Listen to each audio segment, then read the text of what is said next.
دوستو حضرت عائشہ رضی اللہ تعالیٰ عنہ سے دریافت کیا کہ حضرت محمد صلی اللہ علیہ وآلہ وسلم کے بارے میں کچھ فرمائیے۔ حضرت عائشہ رضی اللہ تعالیٰ عنہ نے فرمایا، آپ کی زبان پر ہر لمحہ اللہ کا ذکر رہتا تھا۔ مکہ معظمہ سے 3 میل فاصلے پر ایک پہاڑ ہے، یہاں ایک غار ہے۔ یہ جگہ بالکل سنسان ہے۔ یہ غار حرا کے نام سے مشہور ہے۔ اللہ کے رسول صلی اللہ علیہ وآلہ وسلم کئی دن تک اس غار میں گزارتے، اللہ کا ذکر کرتے اور عبادت میں مصروف رہتے۔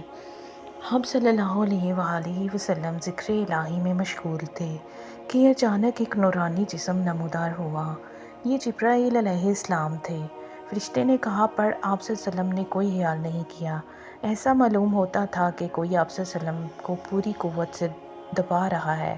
پھر آواز آئی، پڑھ۔ آپ صلی اللہ علیہ وسلم نے فرمایا، میں کیا پڑھوں؟ جواب ملا، پڑھ اپنے رب کے نام سے جس نے کائنات کو پیدا کیا اور انسان کو خون کے لوتھڑے سے پیدا کیا۔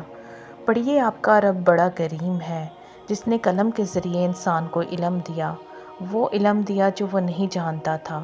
یہ پہلی وحی تھی جو آپ صلی اللہ علیہ وسلم پر نازل ہوئی۔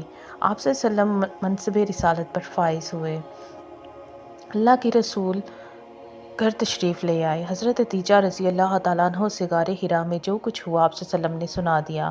حضرت خدیجہ رضی اللہ تعالیٰ عنہ نے جیسے ہی آپ صلی اللہ علیہ وسلم کی زبان مبارک سے سنا، فوراً ایمان لے آئیں اور فرمایا، خدا کی قسم، اللہ آپ صلی اللہ علیہ وسلم کو کبھی رنجیدہ نہیں کرے گا۔ آپ رشتہ داروں کے کام آتے ہیں، سچ بولتے ہیں، بے کسوں کی مدد کرتے ہیں، ناداروں کا خیال رکھتے ہیں، مہمان کی مہمان نوازی کرتے ہیں اور نیک کاموں میں ہاتھ بٹھاتے ہیں، بیہودہ بات نہیں کرتے ہیں۔ حضرت خدیجہ رضی اللہ تعالیٰ عنہ کو اپنے بھائی ورقہ بن نوفل کے پاس لے گئیں اور واقعہ بیان کیا۔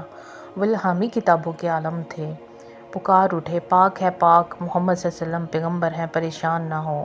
حضرت خدیجہ الکبریٰ رضی اللہ تعالیٰ عنہ، حضرت علی رضی اللہ تعالیٰ عنہ، حضرت زید بن حارث رضی اللہ تعالیٰ عنہ جو آپ صلی اللہ علیہ وسلم کے غلام تھے اور دیرینہ رفیق، حضرت ابوبکر صدیق رضی اللہ تعالیٰ عنہ آپ صلی اللہ علیہ وسلم پر ایمان لے آئے اور آپ صلی اللہ علیہ وسلم کی نبوت کی تصدیق کی۔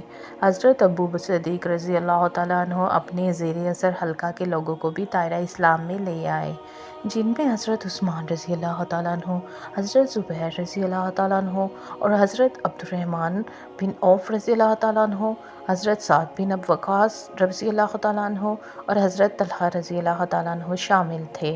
ایمان لانے والوں میں اضافہ ہی ہوتا رہا، حتیٰ کہ مسلمانوں کی تعداد 30 سے بڑھ گئی اور تبلیغ کا سلسلہ جاری رکھنے کے لیے حضرت ارقم رضی اللہ تعالیٰ عنہ کے گھر کو مرکز بنا لیا گیا۔